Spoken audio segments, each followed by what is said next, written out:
It is no secret that space is a hostile environment. Engineers and scientists have teamed up for decades to keep astronauts safe. Thanks to their combined efforts, astronauts are able to live inside of spacecraft such as the International Space Station and venture into the void in extravehicular suits.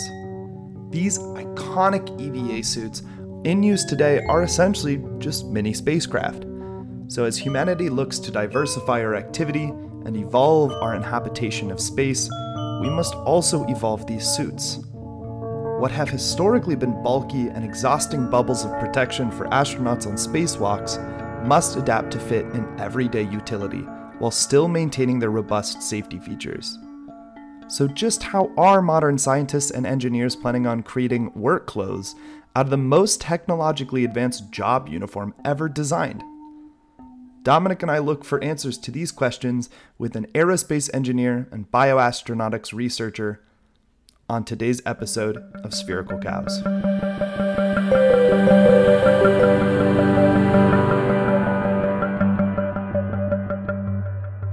As always, I'm Nick Saba.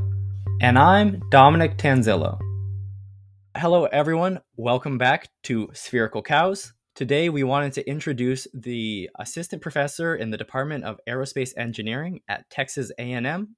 She's also the lead investigator for the Bioastronautics and Human Performance Lab, where she works on a variety of projects, which we're really excited to talk about, including a NASA Innovative Advanced Concept funded project dealing with spacesuits. Thank you so much for joining us, Dr. Ana Diaz Artiles. Thank you so much for having me. Very excited to have a nice conversation today. And I think the first thing that really we wanted to launch with our conversation has to do with your lab, the name Bioastronautics and Human Performance. Well, first of all, bioastronautics is so much of what we talk about in our course and on the show, but then also the topic of human performance is really interesting, something that we've talked about, but not necessarily highlighted so importantly. So maybe just first of all, what does your lab do? There's a lot of themes that I see, but what are some of the central ideas that you talk about in that lab? And then why is human performance so important in the context of space, travel, and research?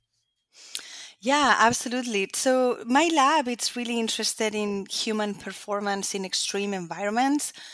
So those environments can be a lot of things, and certainly one of my most interests relates to human spaceflight.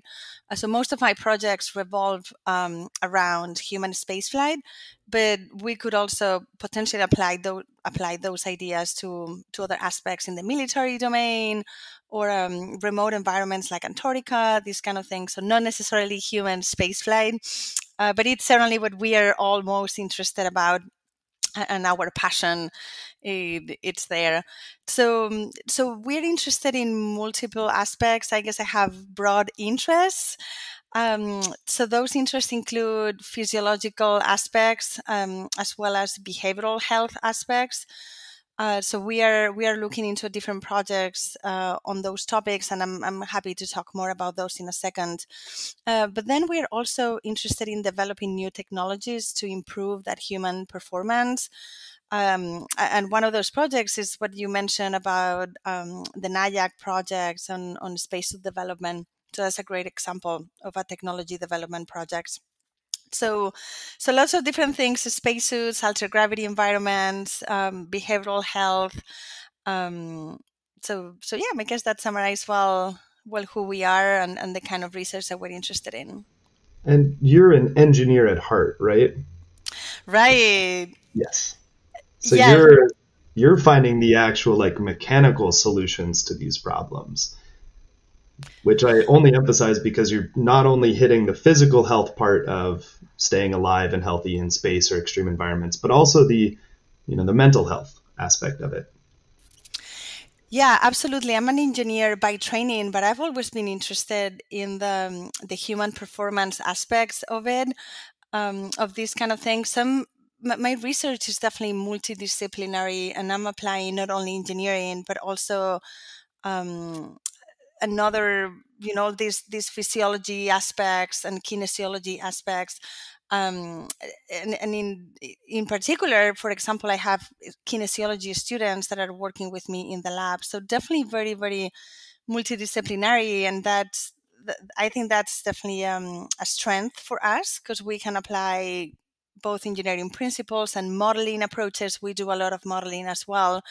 And then we also benefit from, conducting human experiments and collecting physiological variables. That's something that maybe traditionally more, people with other backgrounds could potentially be more, have more practice with those things. So we combine both things in the lab.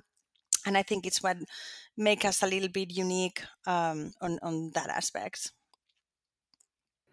And when I was talking about human performance, part of that question is, why does NASA or spaceflight care so much about the topic of human performance? Or perhaps a better way of phrasing the question is, what about space poses a threat to performing well and working in the environment? Yeah, absolutely. So the space environment brings a lot of issues, I guess, to the human body or human health. Certainly, we have human physiology because we remove this gravity, and well, we don't really remove gravity, but gravity is not being felt by subjects or by astronauts. I'm not sure if you have talks about this, but gravity is still present. We just don't feel it. So that causes a lot of different things. For example, muscle atrophy, bone loss. There is a cardiovascular redistribution of fluids because gravity is not pulling down the fluids towards the lower body. And that is going to cause the body to adapt to this new condition. And then we have seen, traditionally, we have seen astronauts coming back from space with, way less muscle, way less bone. They have issues with the cardiovascular system. They are also exposed to radiation. And radiation is something that I know a little bit less about. I'm not a radiation person, but it's definitely one of the main risks for astronauts when they go to space. So these are some of the aspects concerning physiological changes.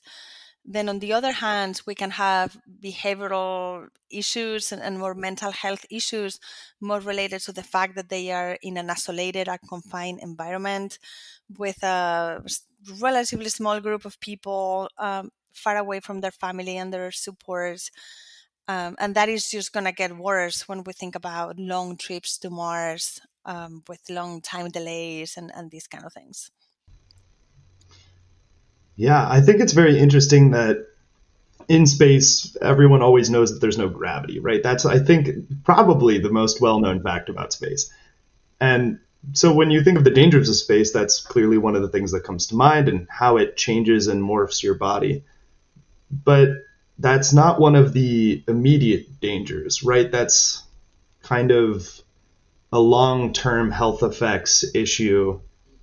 With your project in designing, you have designed spacesuits, right?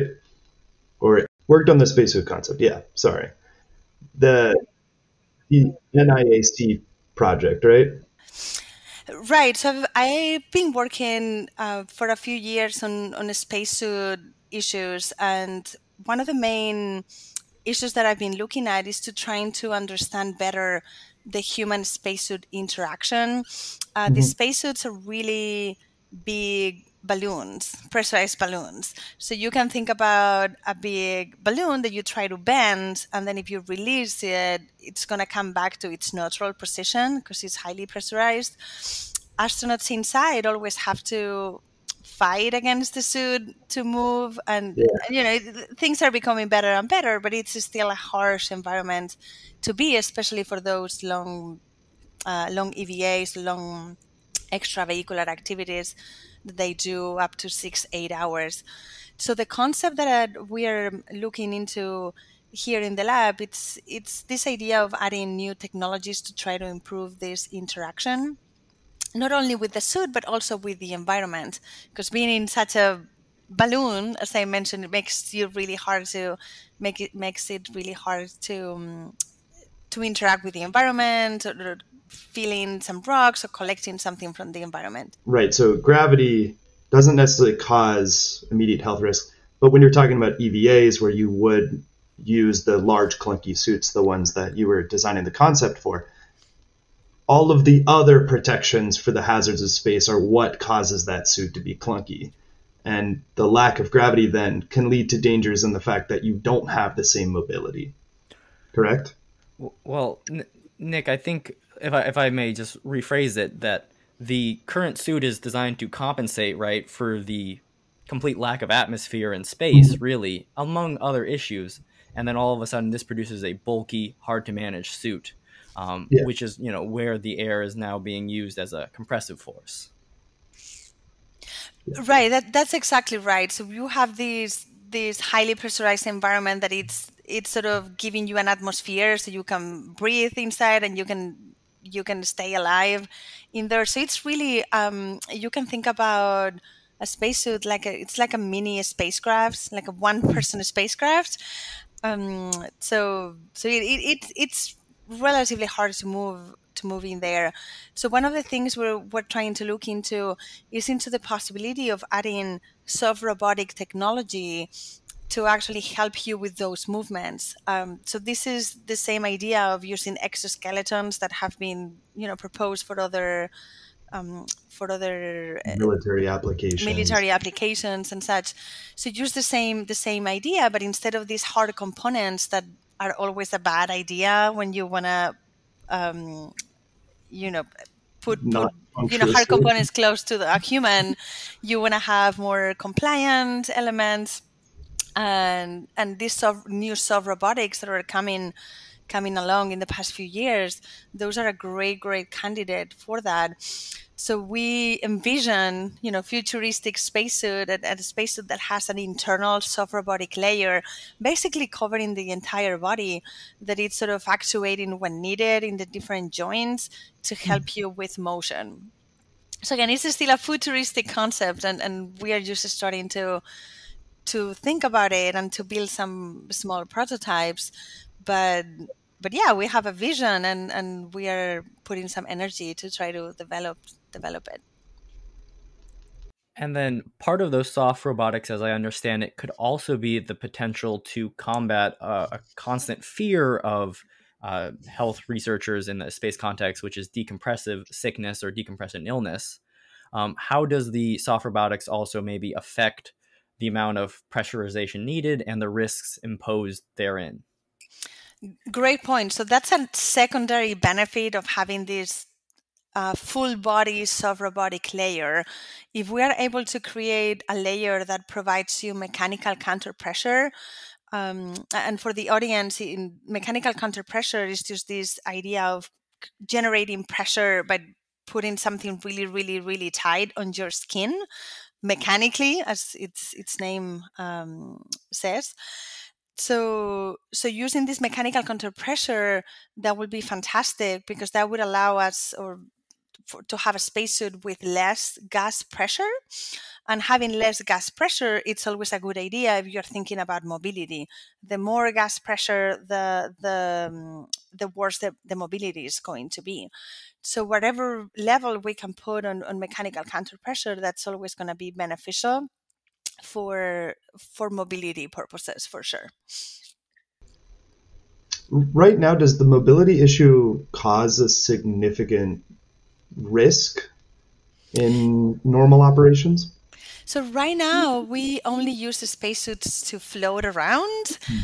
So the current spacesuits weren't designed for walking on a planetary surface, and that's okay because we don't need them. We just need them to be around the International Space Station, and I guess at the time when the shuttle was there, around the shuttle.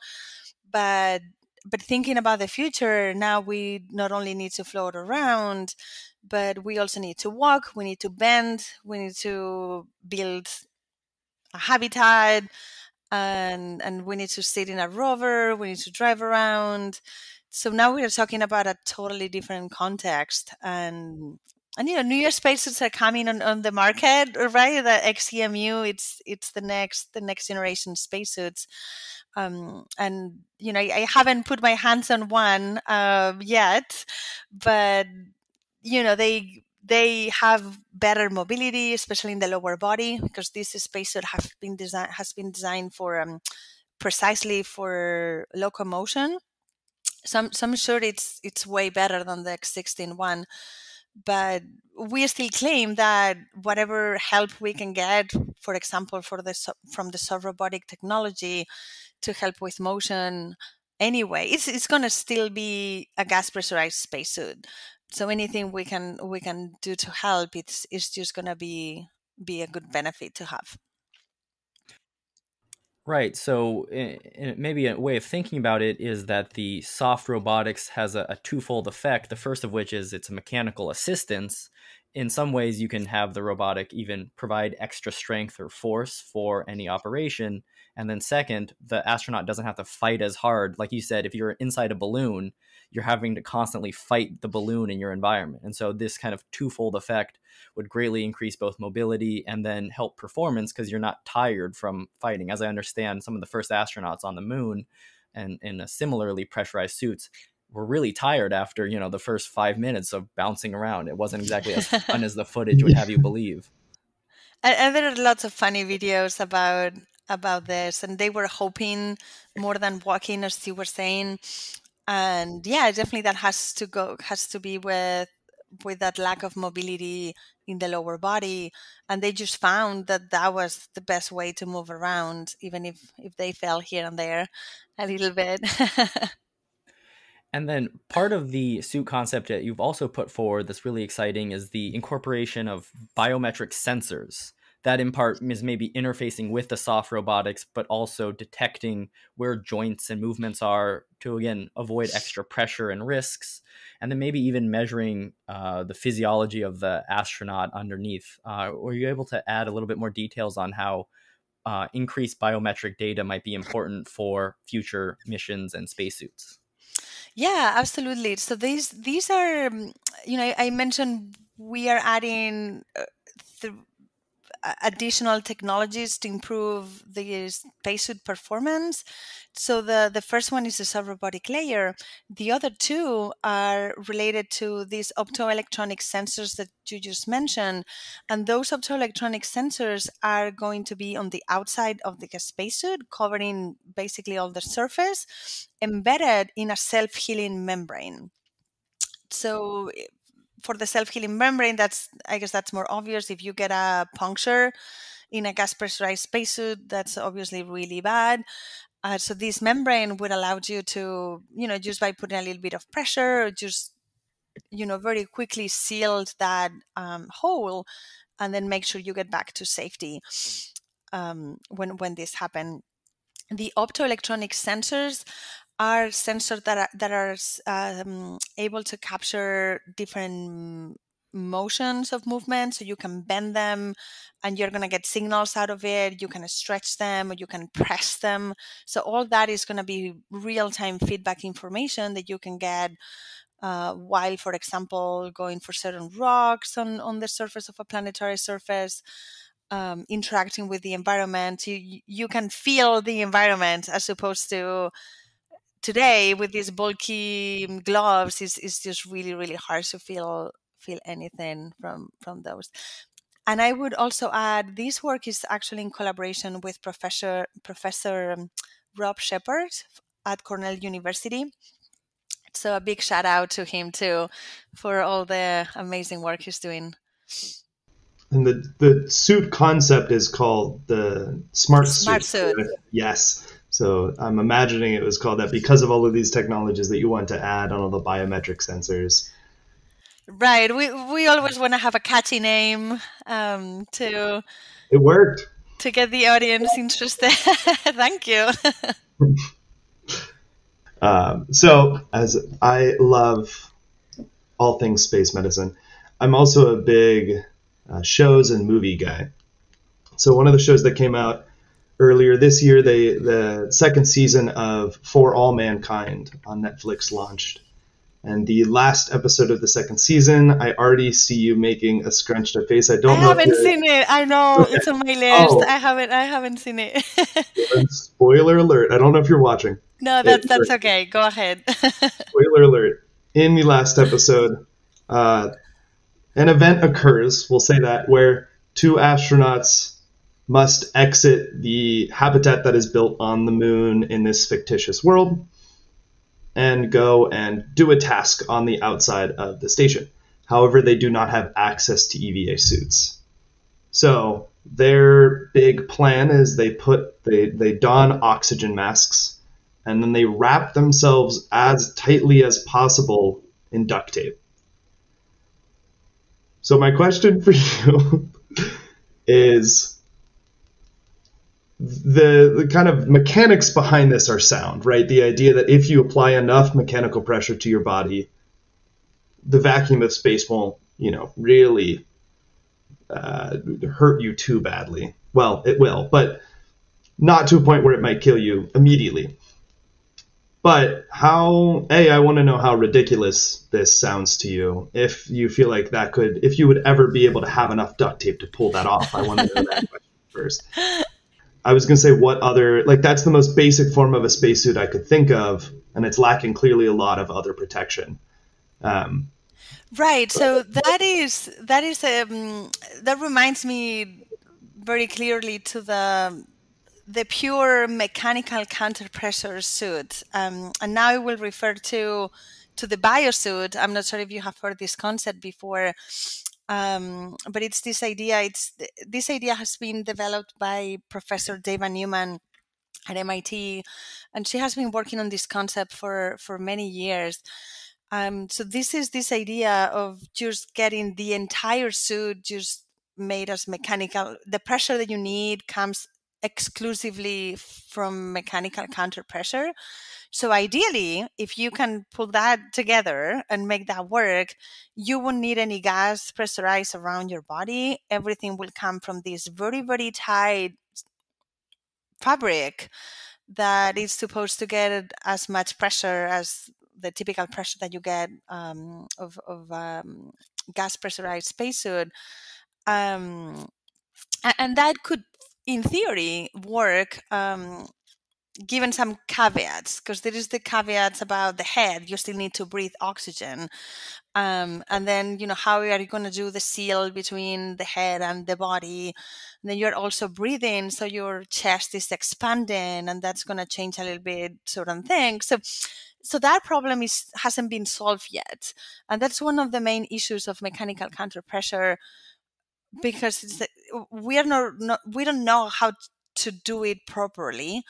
And also, like, how can you ensure that your entire body has a constant pressure equally everywhere, even in places like your armpit or some other places that are a little bit hard to make it work, and while moving at the same time. So it's definitely a really hard problem. But some researchers and professors have been working on this idea for a long time. But I think the more realistic, at least closer in time solution is going to be coming up with something hybrid that has both mechanical counterpressure, but also you have this other layer of gas pressure. And you can sort of use the mechanical counterpressure as an extra benefit more than I really need this type of thing. So, and there are all these trade-offs, and that's part of the work that we have been doing in the lab to try to understand, what if we have this much pressure here and this much pressure here? How is that going to affect pre-breathing protocols, or how is that going to depend also on the amount of pressure we have in the habitat or the amount of pressure we have in the suit? All these are variables that are going to affect the entire operations of using a spacesuit. And mobility, if you change pressure, mobility is going to change. If you change pressure, pre-breathing requirements are going to change. And there is a very, very interesting trade-off that, with lots of different variables, that I think is pretty interesting. And we have been looking a little bit on those things in the lab this past year. And I'm so happy that you mentioned both the pre-breathing aspect and then the composition of the air in the suit, which is kind of a follow-on, because those are two areas that are very relevant for, currently it takes hours to get ready to leave the spacecraft or to exit the habitat, and that's massive amounts of time. And then in a different way, you're limited in an extravehicular capacity because we don't necessarily want to expose astronauts to long periods of pure oxygen. Right now, they have a reduced pressure but pure oxygen environment. And now we're starting to worry about oxygen toxicity and damage to the lungs. And so an alternative, a SmartSuit in this context, would be able to preserve health and save time, which I think would be, very valuable to space mission planners, people who really do care about making sure that, astronauts' times are utilized maximally efficiently, but that also we're not exposing them to extra health risks where possible. Right. So this is one of the applications of mechanical counter pressure. You can use it at the very beginning when you are getting ready for an EVA. You can use it as additional pressure in the suit. So that from the mobility perspective is not good.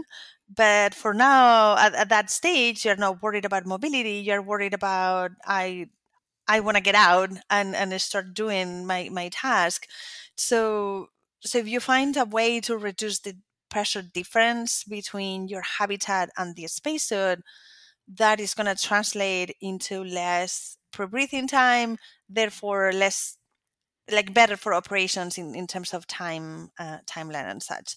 So another concept and that I can think of is this idea of variable pressure suits. And this is not only my idea, this has been out there for a long time, but it's this idea of starting your EVA with a higher pressure, regardless how you bring that pressure, right? I'm advocating for a mix between gas and mechanical counter pressure, but this could also be valuable just using gas pressure, keeping this pressure high at the beginning so you can get out the door as soon as possible. Maybe you don't have the best mobility, but that's okay. You can start your EVA, and then over time, you actually keep pre-breathing because you're still in the suit, breathing pure oxygen. So over time, you should be able to reduce safely that pressure up to the point that it's reasonable. And then later on in the EVA, you get more and more and more mobility, keeping your risk of decompression sickness at the same level or constant. Oh, that's smart. That's actually fascinating, just almost decompressing as the mission goes on. And so, as you're leaving, you can have a high pressure, but then when you're on the job site, you need to travel, let's say, a certain distance. That's when all of a sudden you have that low pressure where it's the really sweet spot. Your suit isn't this massive balloon that you're constantly fighting against.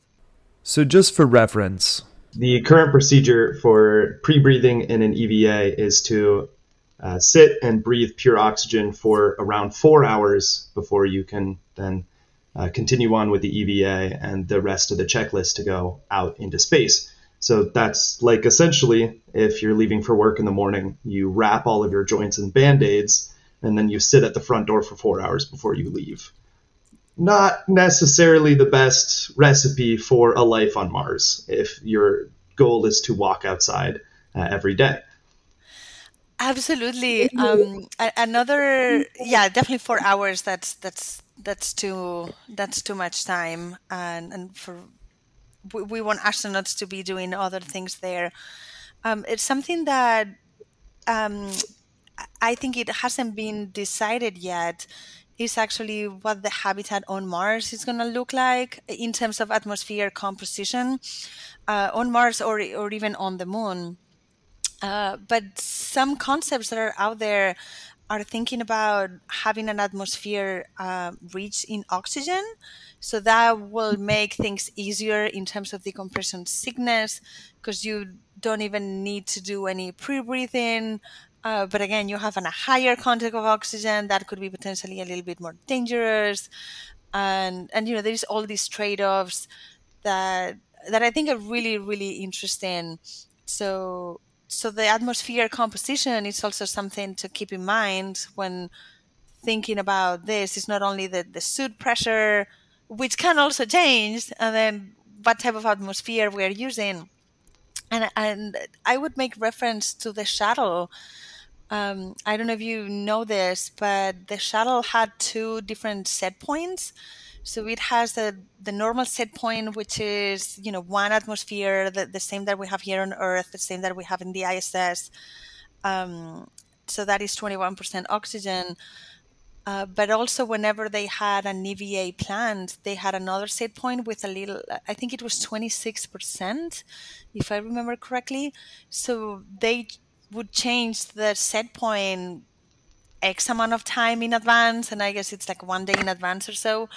So that would make the pre-breathing procedures way shorter the following day. So they were able to change that in the shuttle, but they cannot do this in the ISS. Structurally, it wouldn't be able to handle it, I'm assuming, right? I don't know. Maybe it wasn't just designed for that. I don't really know. Okay, fair. And then moving, I think, a little bit away from the immediate pressures and threats of oxygenation, pressures, and depressurizations, I was also really interested in your doctoral research, which had a lot to do with the prolonged biggest stressor, which, in my estimation, causes about half of all the problems we are worried about, which is the lack of gravity and as you said, it's not really a lack of gravity, it's lack of felt gravity. The way that orbits work, human beings aren't necessarily feeling gravity the same way we do when we're on Earth and we have the ground pushing back up against us. And so that is really an impediment to deep space travel, causing a whole host of issues. And so my question, which revolves around your doctoral thesis, I believe, which is the usage and the implementation of artificial gravity, how necessary do you estimate artificial gravity to be if we ever want to make it to Mars or even further? And then how realistic is it that we would be able to incorporate it onto future space missions on space shuttles? Thank you for that question. Artificial gravity is one of my favorite topics. And I am a very huge advocate of artificial gravity for human spaceflight applications. So you're right. We see all these issues, physiological issues that happened in space because of microgravity. I guess that's the formal term. So the best option would be to put gravity back in, and I think no one disagrees with that statement. The problem is that we don't really know how to implement it, because we can go to the engineer and say, okay, we want, or I guess the designer of the next space station, and he's going to come to us, scientists, and say, okay, what do you need? What's the artificial gravity level that you need? And I'm going to say, I don't know, because we don't know. And how long do you need to be under artificial gravity? Do you need to be 24 hours and go with this huge spacecraft that rotates continuously? Or can you go with something more like short radius centrifuge, where you go in and out and spend X amount of time on it? So these are questions that this idea of understanding what is gravity doing, what are the effects of gravity. It may sound simple, but it's actually very complicated, and that's part of most of what my research program is about, to trying to understand altered gravity environments. So you mentioned my doctoral thesis. So at the time, I studied short radius centrifugation combined with exercise. And I was looking at different cardiovascular responses and trying to start generating this knowledge base to say, okay, if we put someone under this particular gravity level, this is what the responses are going to look like. And I conducted my experiment for my PhD, but now in my lab, I'm continuing that work, and I have one of my projects is a NASA-funded project to precisely generate what we call these dose response curves using different analogs of altered gravity. So it's the idea is relatively simple. So what happens at 0G, what happens at 1G, and then what happens in between, and what does that curve look like? So we are using different instruments to change gravity here on the ground, and unfortunately we cannot really change gravity. So we cannot, we always have some limitations here, but we are using tilt tables. We just tilt people from supine to upright, or even head down, completely head down, 90 degrees, to measure what are the changes, the cardiovascular changes when we change the gravity vector. We are changing direction. Or we are using an instrument that is called lower body negative pressure to generate orthostatic stress at different levels. So again, we are mapping that curve. And finally, we are also going to use a short radius centrifuge that it's been built here at Texas A&M. So we will also use that that device to generate these curves from what we call zero gravity, which is really being supine, to higher G levels. And we are collecting multiple cardiovascular variables that include classical continuous blood pressure, heart rate variability, but also we are taking ultrasound measurements of the internal jugular vein, which we have seen some issues recently. We are also collecting some eye measurements because there is recently some issues with the vision and the eye changes. So all these metrics we are collecting to try to generate these dose response curves of gravity, and see how these variables change with gravity. I think a lot of people have a tough time understanding just the concept of artificial gravity, and maybe just breaking that down in a way that maybe people at home understand as well. How would adding, as you talked about, a centrifuge, how does that then enable people to experience the effects, the mimic of gravity? Right. So I guess the best way to understand this is thinking about a roller coaster. Maybe when you're in a roller coaster and you are going from a point that it's up, and then you go down, and then you sort of get really pushed, or a loop. Yes, that's great, like a 360 loop, right? So you're being pushed against the rails or your seat because of this centrifugal force that you're generating while rotating, in a roller coaster loop, for example. So that's centrifugal force, and that's sort of the idea. Can we use this centrifugal force to generate gravity? And I'm measuring my words because I don't want to say constant gravity. It would be constant gravity when you have an entire spacecraft that it's rotating continuously. For example, probably the audience is familiar with 2001 Odyssey in Space. You have this big wheel rotating. So that will be an example of continuous artificial gravity. And then an example of intermittent artificial gravity will be really a small device that you can strap yourself in and start rotating within your space module. The module is not rotating, but the device is with you on it. And the gradients that you're experiencing are going to be a little bit different. And it's a really interesting research question that we are looking into. Are those differences important or not, or what are those differences really translating into when you're looking at your own responses? So that second item that you mentioned there is really fascinating, having a small device, because currently, for example, astronauts need to exercise 2.5 hours a day on the ISS to make sure that their bones and muscles don't atrophy. Maybe part of that, or afterwards, they go for a relaxing, or maybe I don't know how fun time on a big centrifuge. And I think that actually really does help exemplify part of the problem that we're trying to fix. If anyone has ever worked in a science lab and they use one of those giant rotating centrifuges to separate out the different fluids, that's because you're effectively applying, a force to pull the fluids out and to separate them. Well, that could also be kind of what we're doing to our blood, because our blood normally is being pulled to our feet. And so to mimic that in space, right, we would have this device that you could rotate around on.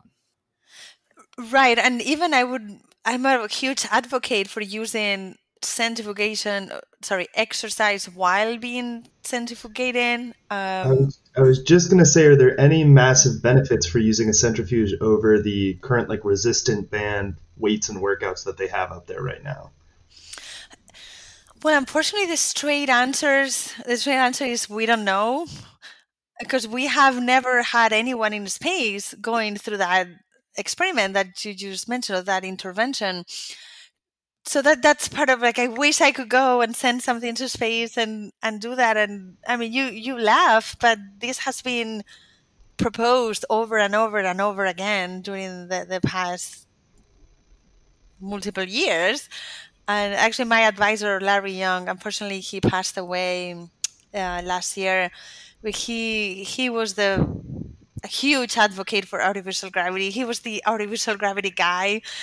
And he has always been advocated for that. Multiple proposals to the ISS have been sent, and I can understand that, lots of risks, and getting a huge rotating machine, it's probably a huge endeavor and huge risk to take at this point. But maybe in the future, next station, space station, we'll keep trying. But so far we're doing what we can here on the ground. So far we have been doing acute studies. So that means really short-term responses, right? You get someone, you put it on a centrifuge, and you say, start exercising for 10 minutes, or I'm just going to spin you for 10 minutes, and I'm going to take a bunch of measurements during those 10 minutes. This is what we're doing so far. The next step would be implementing this as part of a bed rest study. So in those studies, you keep people in a bed for a long time to really mimic these long-term changes that people go through when they are in space. And I unfortunately haven't participated in any of those as an investigator. Well, I guess not as the subjects, but some of these have happened already in Europe. And the idea is like, well, what if you use the centrifuge while you're doing this study? The hypothesis is like people that uses the centrifuge are going to be in better shape than people who don't use the centrifuge. So those studies are starting to come along, but yeah, you can imagine those studies are very expensive, very long, and you can only test one thing at a time. So every small research question takes a year or two and a lot of money to do. So it's going slow, but it's going. I'm not super familiar with the world of centrifugal studies in space, but would there be any large like swaths of data or anything you think you'd be missing from an analogous like animal study, for instance, putting rats in a centrifuge up on the ISS? I think there has been a few, definitely one or two studies with animals. I'm not super familiar with those. I'm not an animal person in terms of research. But there has been some studies on this for sure. Not many, but I think a handful of studies. I Maybe. imagine that if you're talking about exercising on a centrifuge, it's probably pretty hard to get rats to exercise when you right. So I'm sure there's a lot that is missing from those. But I don't think they included exercise in those studies, but I'll need to check and see what has been done. I haven't thought about this in a while, like the animal side of things. Gotcha. So now we also wanted to ask a little bit about how you got to studying bioastronautics in the first place, and what your life's journey has looked like. Where would you say that you made maybe a move necessarily from engineering side of things, which might be more focused on systems to also including the human physiology and human factor side of things? So yeah, my background, it's a traditional aerospace engineer, and I decided to study. I was always very passionate about space exploration, and I remember when I was 17, and I was looking into what I'm going to study. I was still in high school, uh, and I remember seeing this mini series on TV that it was called "From the Earth to the Moon." And it's a wonderful, I mean, it's old now, but for me that was a really life changing, and it was the whole story about how we got to, like, the Apollo program and how we got to the moon.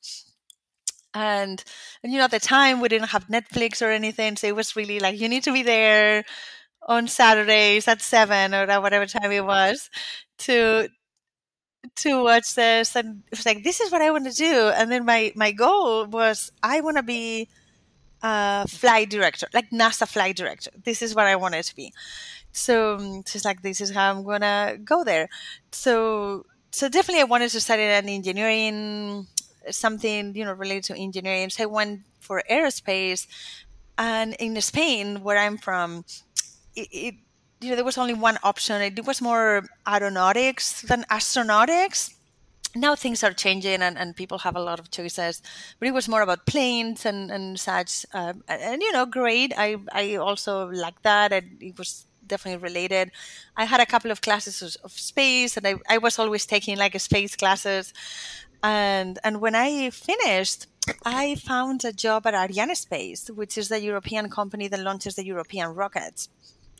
So it was like, well, it's getting close to my goal. It's not exactly the NASA flight director, but I'm here launching rockets, right? So, and I remember thinking, this is the first time I launched a rocket in mission control. This is the best job in the world. Like, I've been so lucky to just land here. My first job. I'm never gonna move. This is it. So I stayed there for 5 years, and at the very end, and I guess this is how we evolve and we mature and we start finding what we want to do. I always had these, like, there's no humans, and Ariane 5, it's a rocket that doesn't launch humans, and it's like, I need to move to the States and just get into this. So I quit my job when I was 29, and I went back to school to start my PhD on these topics more related to bioastronautics. And again, I was really lucky to get into this lab at MIT, the Manned Vehicle Lab, and now it has a different name, Space Systems Lab, and the Human Systems Lab, sorry. And yeah, this is where I started to learn all these aspects, and took some physiology classes and human factors and all these things that I was less familiar with.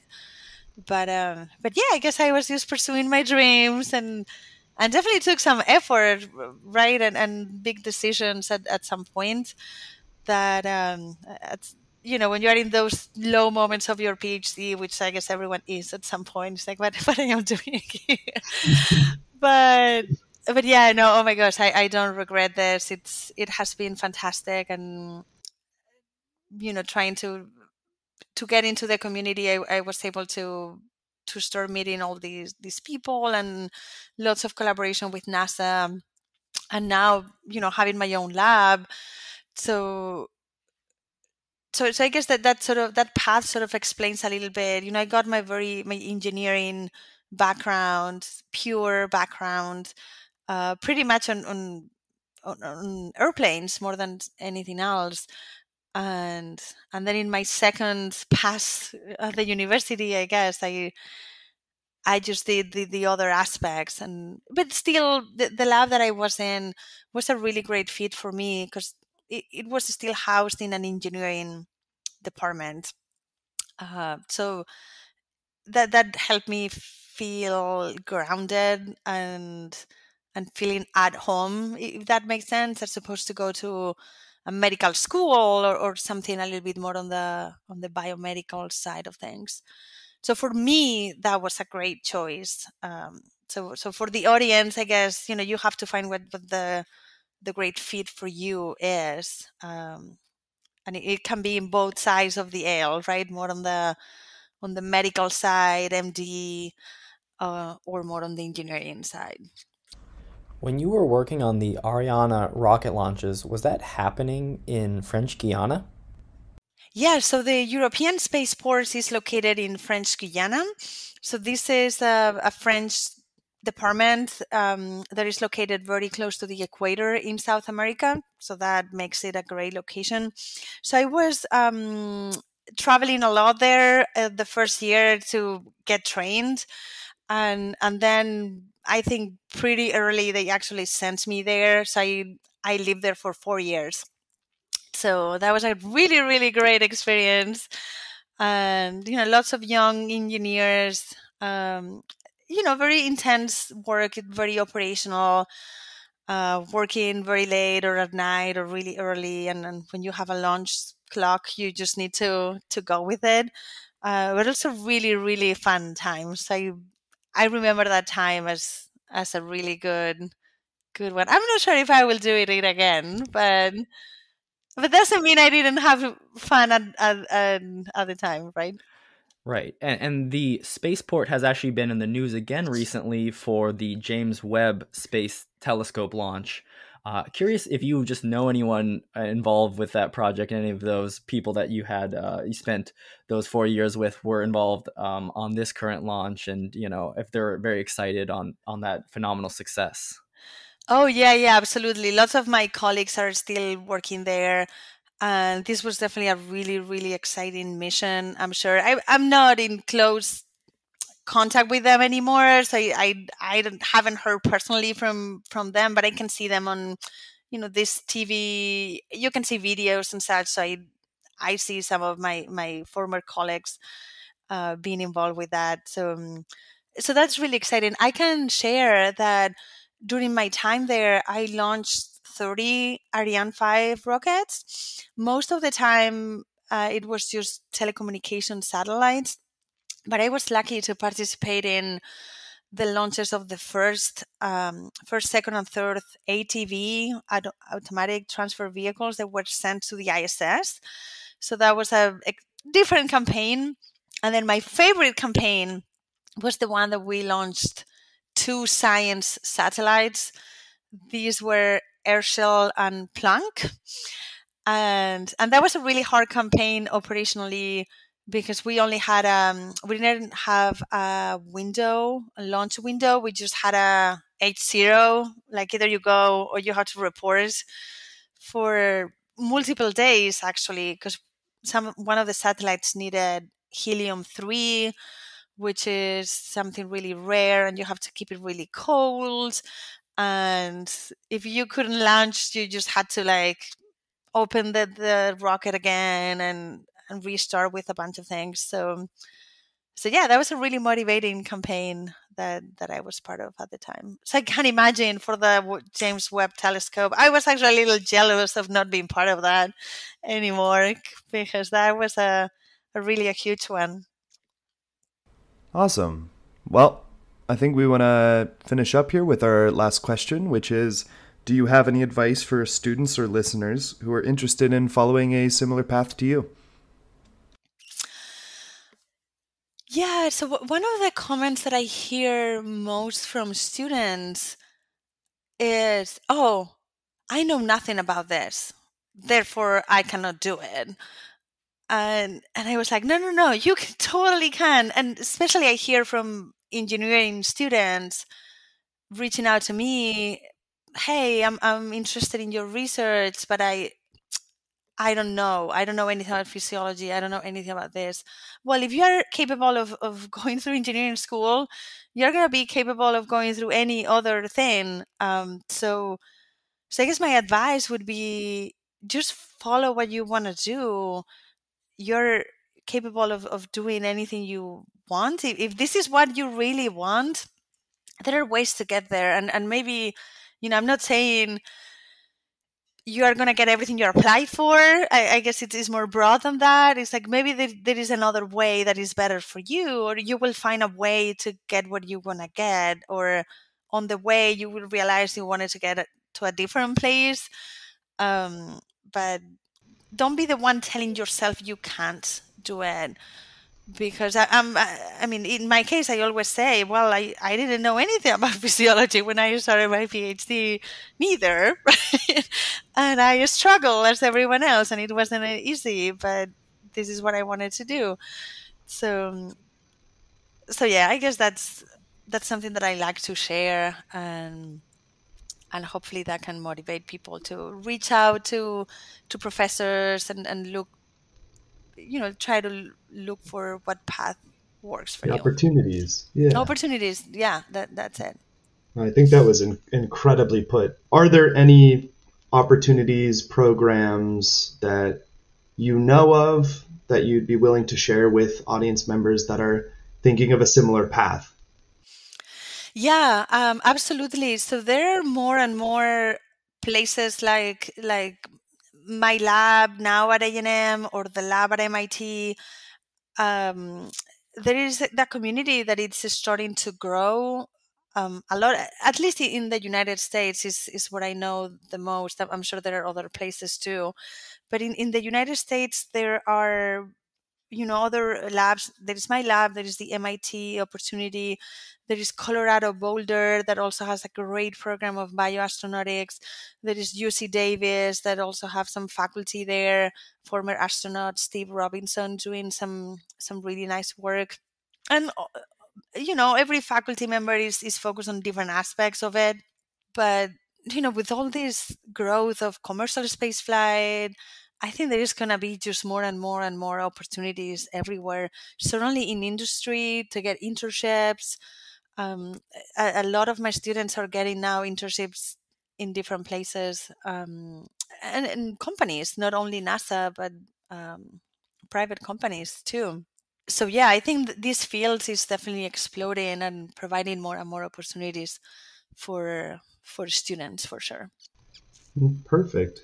For all of those, for those of you that are interested, Dominic and I will post links to Dr. Diaz Artiles' lab, as well as those at Boulder and UC Davis that she mentioned. And I think we also have a link to research on mice in centrifuges in the ISS that we'll put down there as well. Wonderful. I'm very interested in that one. Yes. Are there any additional things you'd want us to link listeners to, places or projects you want to promote? Well, I try to keep the website relatively updated. It's always the task that never ends. So I guess the website, if you're interested in the work that we do, the website will be a great place to go. We also have a Twitter account, pretty active lately. We have a great student, Colette. Shout out to her. She's been great at posting things. She's actually pretty funny too. So she's very creative with her posts. Always professional, but fun at the same time. So I think that's a great way to follow our work. We also try to link all the publications out there and news and such. So the website, I guess, will be a good place to go. Perfect. I just want to take a minute to say thank you, Dr. Diaz Artiles, for being on the podcast, for sharing your story. It will be inspiring to many other people. And remember, folks, we just wanted to wish you all well. And as always, stay oxygenated. Stay oxygenated, everyone. Stay oxygenated, everyone.